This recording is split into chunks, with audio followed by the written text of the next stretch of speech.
A few days ago, I talked about a leaked Watchtower, and I said during that video that I would cover the rest of whatever that Watchtower had to say, and they released it today on jw.org, so let's not waste any time and get straight away into it.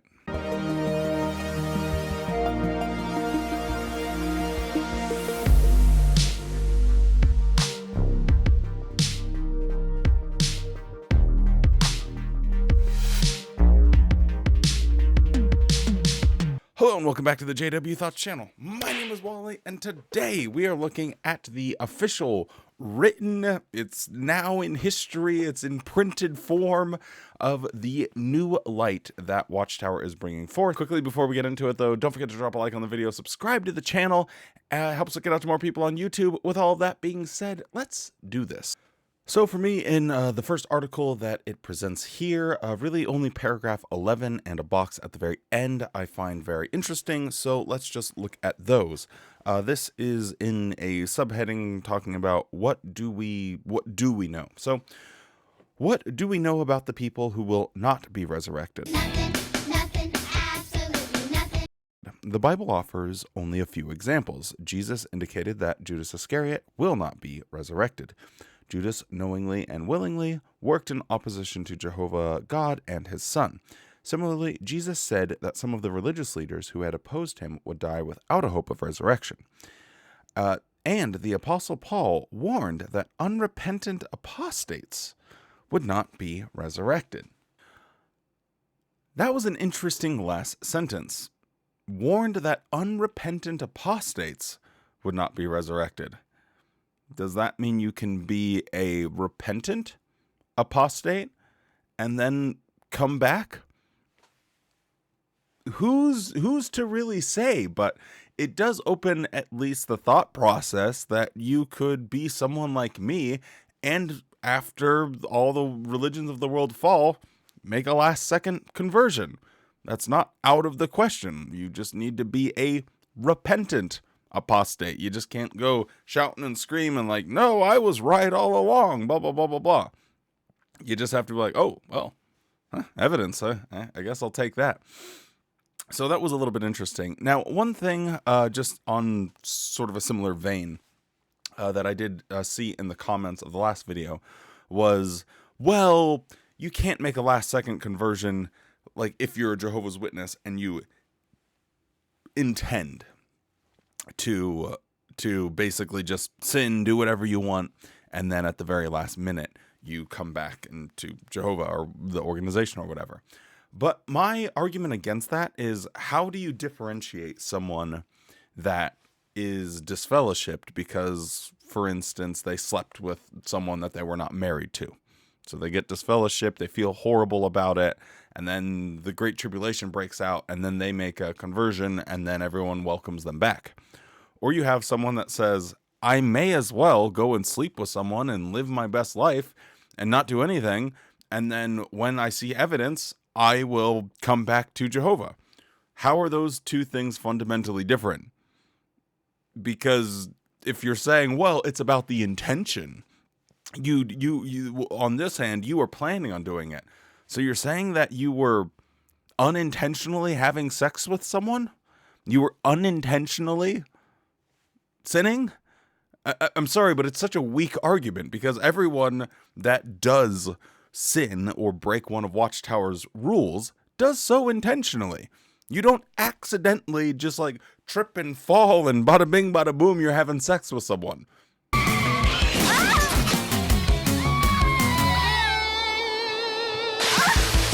That's neither here nor there.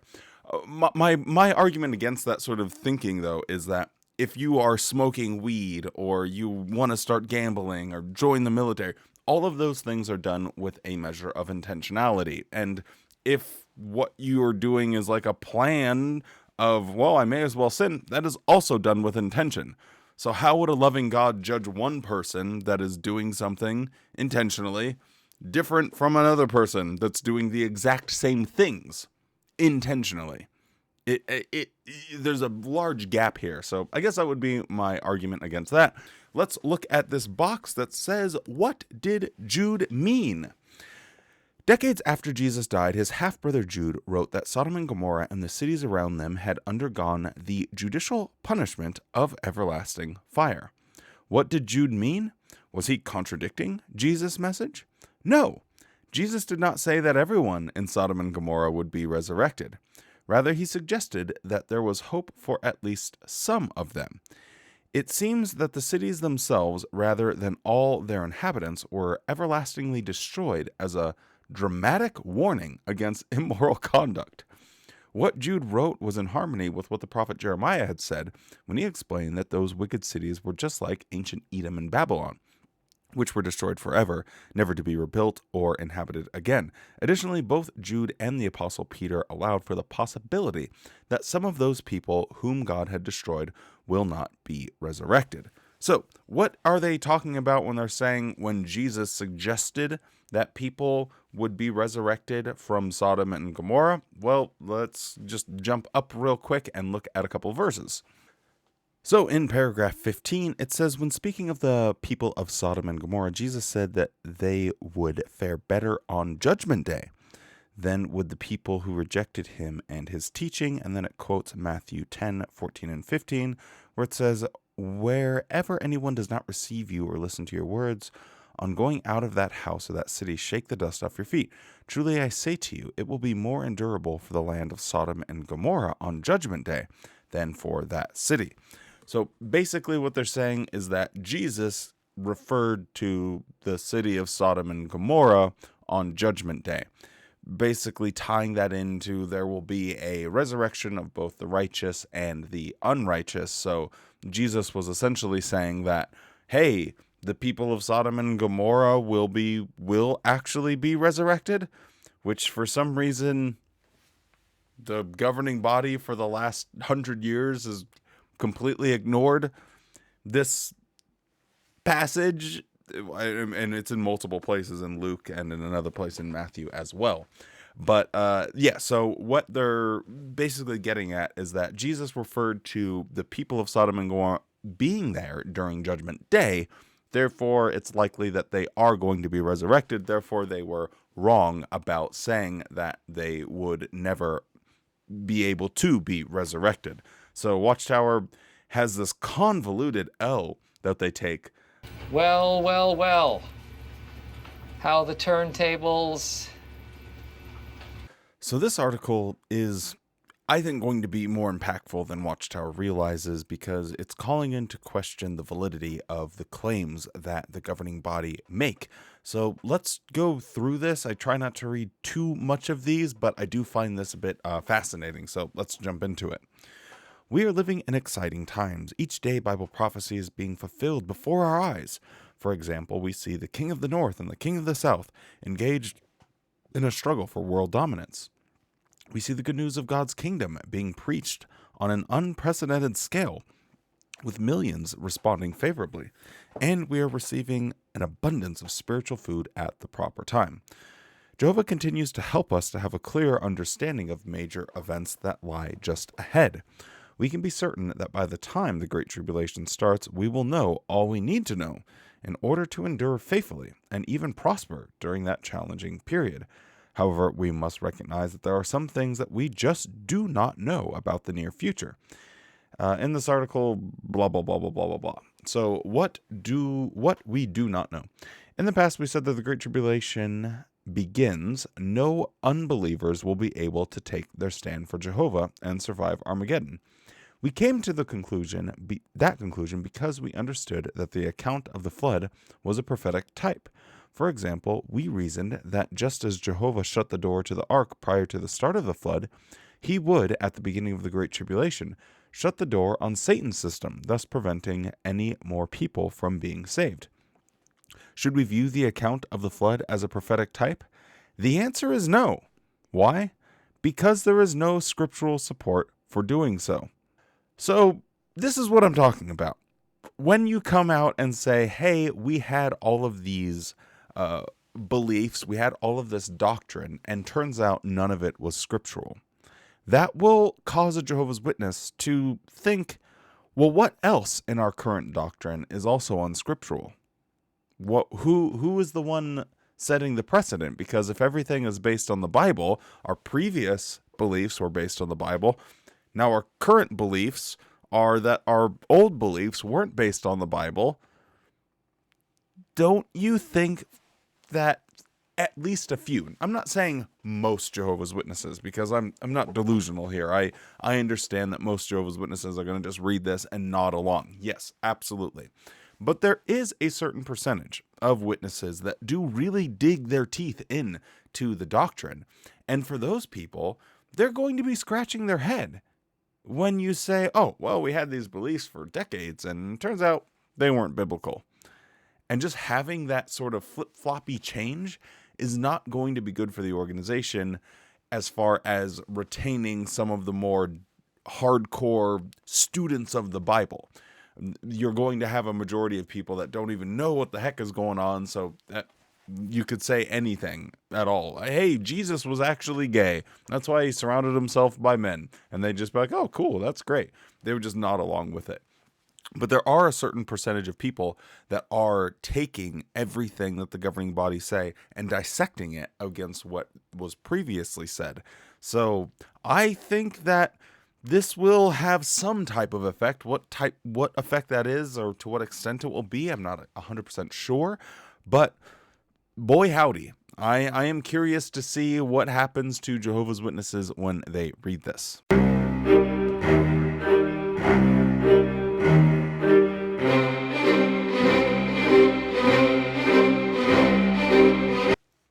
Now, one of the big questions that people were asking when it comes to this new light was, well, what is the point of the preaching work anymore? And Watchtower is going to talk about that in the next article, but we have to take at least a couple paragraphs here in this one in order to see how they completely fumble this. So in paragraph 6, consider what Jesus said about the scope of our preaching work. He foretold that the good news would be preached in all the inhabited earth for a witness to all the nations. That prophecy is being fulfilled today as never before. The Kingdom message is published in more than 1,000 languages, and by means of JW.org website, I don't know why they say JW.org website, like how out of touch do you have to be? It is available to the majority of the world's population. However, Jesus also told his disciples that they would not complete the circuit of the cities or preach to everyone before he would come. Jesus' words will prove to be true in our day as well. Millions of people today live in areas where the preaching work is severely restricted. In addition, hundreds of babies are born every minute. We do our best to reach people from every tribe and nation and tongue with the good news, but the fact is that we will not be able to share the good news with each individual on earth before the end comes. So the good news of the kingdom has to be preached in all the inhabited earth. Also, the good news of the kingdom won't be preached in all the inhabited earth.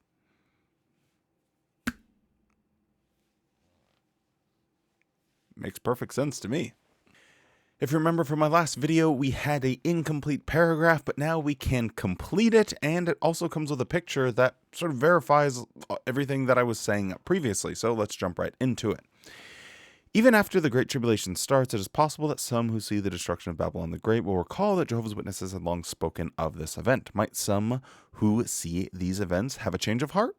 Such an outcome would be similar to what occurred in Egypt in Moses' day. Recall that a vast mixed company joined Israel in the Exodus. Some of these individuals may have started to develop faith when they saw that Moses' warnings about the 10 plagues came true. If a similar development should occur following the destruction of Babylon the Great, would we be disappointed that people were able to join us shortly before the end comes? Of course not.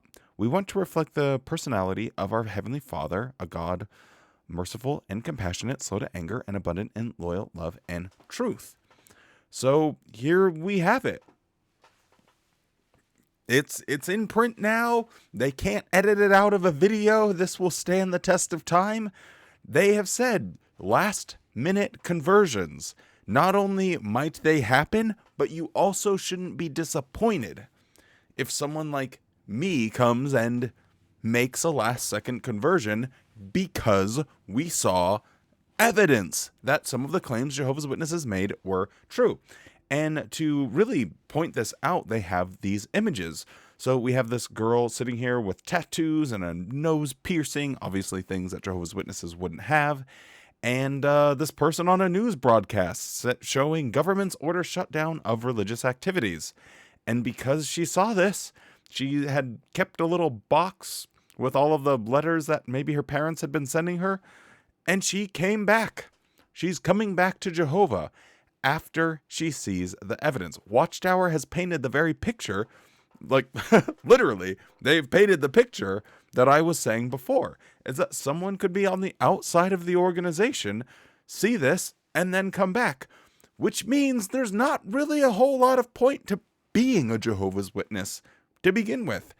If you do know all of these things, you can sit there and say, well, a loving, merciful God isn't going to kill me for demanding or asking for evidence.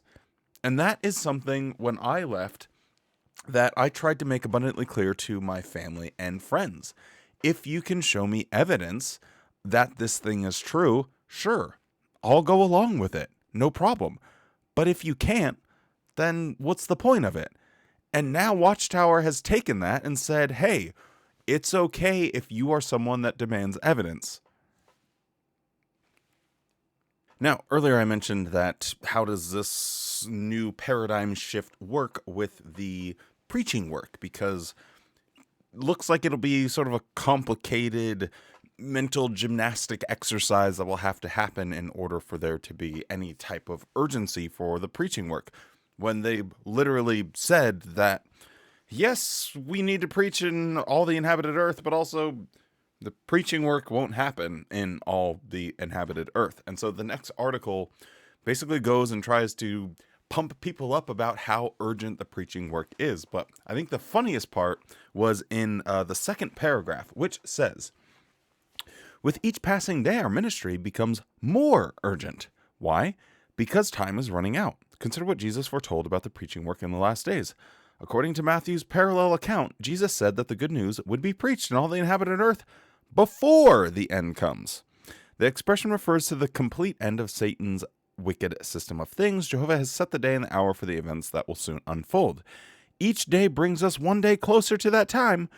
Meanwhile, we must keep preaching until the end comes. So which is it? Governing body? Watchtower? What is it? Will the preaching work happen to all the inhabited earth, or will it not happen to the entire inhabited earth?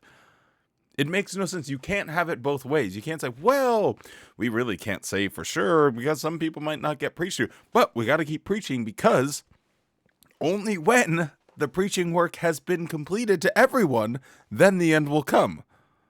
Now, another big whopper that happens here is this. We will keep preaching until the end. What exciting prospects lie ahead of us? With Jehovah's blessing, we hope to see more accept the truth before the Great Tribulation begins. Also, we are thrilled at the possibility that even during the darkest time in human history, the Great Tribulation, we may see still more people turn away from Satan's dying world and join us in praising Jehovah. So, again, last-minute conversions. If you're a Jehovah's Witness watching this, get out, live your life. And if Jehovah's Witnesses are right, you're going to have an opportunity to still get all the paradise that your little tushki can handle. So you're good to go either way.